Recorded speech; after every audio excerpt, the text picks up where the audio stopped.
The empty tomb is a place of paradox. Resurrection is a place of paradox. It is a place of clarity and confusion.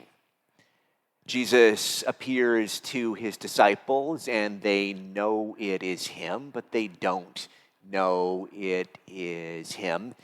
Mary goes to the empty tomb. She's full of grief, and she encounters Jesus and mistakes him for the gardener. This is in the Gospel of John. They have this whole conversation. Where have you put him? And then something extraordinary happens.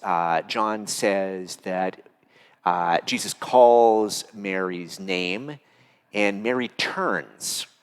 Now, notice this when you next read the Gospel of John or when you next hear this story. Mary's already turned to look at the gardener. So there's a different kind of turning that takes place when Jesus calls her name. Something turns within her heart, within her mind, within her soul, and she recognizes Jesus. Rabboni, she says to him, teacher. She understands. In resurrection, confusion and recognition sit together.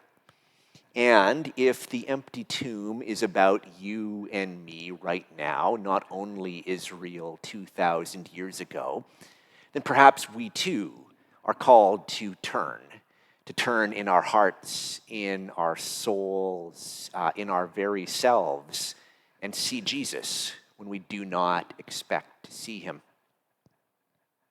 The empty tomb, resurrection, is a place of abundant life and woundedness. So Jesus is alive. He has escaped the tomb. He is teaching and eating. One of the things he says to his disciples is, I'm hungry. And on his body remains the wounds, the nails from the cross, the spear that has pierced his side. This is a huge theme for Paul. I decided to proclaim only Christ among you and him crucified. Jesus remains a crucified God. This is probably not how you would write this story if you were writing it brand new for yourself. When Neo, the hero in The Matrix, comes back at the end after being shot by the agents, there's no sign of the bullet wounds in his body. He's back better than ever, stronger than ever. That's not what happens in the gospel. Jesus remains wounded. It's Henry Nouwen who gives us the phrase wounded healer. And Nouwen suggests that our wounds somehow authorize us, commission us. These feel like anemic words, but I'm not sure there's strong enough words available to us in English. They somehow call us to heal, that we are allowed by our wounds to heal others. And by that I don't mean that we're called to tell narcissistic stories about our wounds. Your pain is nothing, listen to my pain. It's so much more impressive. That's not what I mean at all. Frequently we remain silent about our pain, but our pain, our hurt, our wounds are what allows us to show up to someone else in pain. If the empty tomb, if the resurrection is about us now, not just Israel 2,000 years ago, then perhaps our wounds are calling us to show up for others in pain.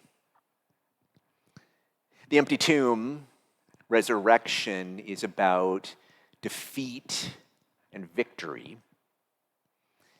So on the cross, Jesus is defeated utterly. He's not just killed, he is humiliated by empire. It's the worst possible death that someone can endure. His friends are scattered in fear. They run away. They deny him. Empire and its collaborators, the religious authorities working with empire, have made an example of Jesus and his friends. He is utterly destroyed. They are utterly destroyed. And there is victory, but not the kind of victory that anyone expected. This is not a victory in which Jesus comes back and visits on the Romans the violence that was visited on him. The kind of victory you might assume, I might assume, would be Jesus coming back and hanging the Romans up on crosses himself. But that isn't what God does. In resurrection, in empty tomb, we see death made small, the violence of empire made small, made into something pathetic and absurd. It cannot stand before the power of God.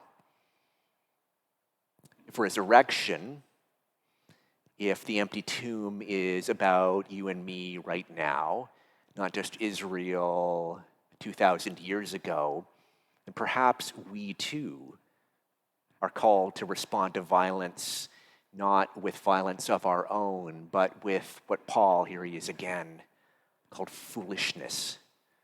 Foolishness which invites something new into the world.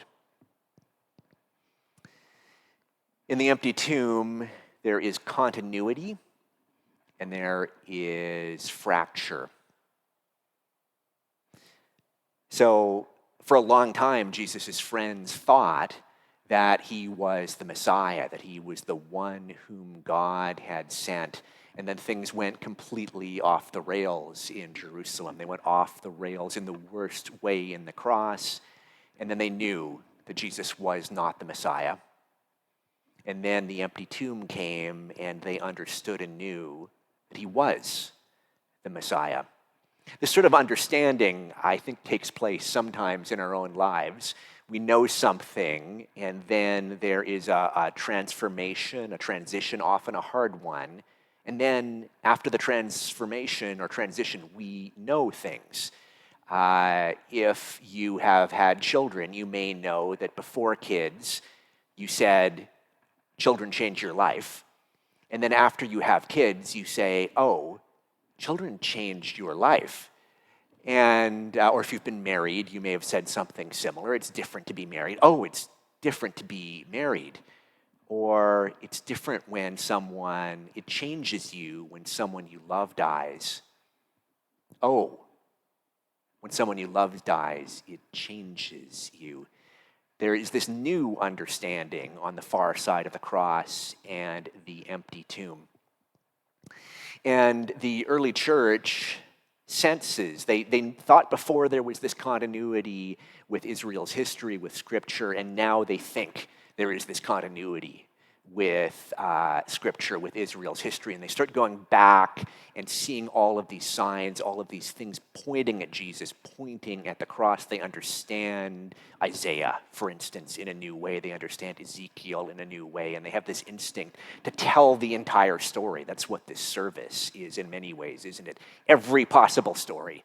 Let's tell every possible story that we have, because this is what we need to do in order to encounter the empty tomb. If the empty tomb, if resurrection is about us right now and not just Israel 2,000 years ago, then perhaps we are called to wonder how the story of Jesus is shaping us right now. These are the paradoxes, not all of them. There are plenty more waiting for us in the empty tomb. And all of these paradoxes invite us into questions, invite us to wonder if the empty tomb is about us right now. Where is it calling us? Who is it calling us to be? What kind of love and new life is it inviting into the world?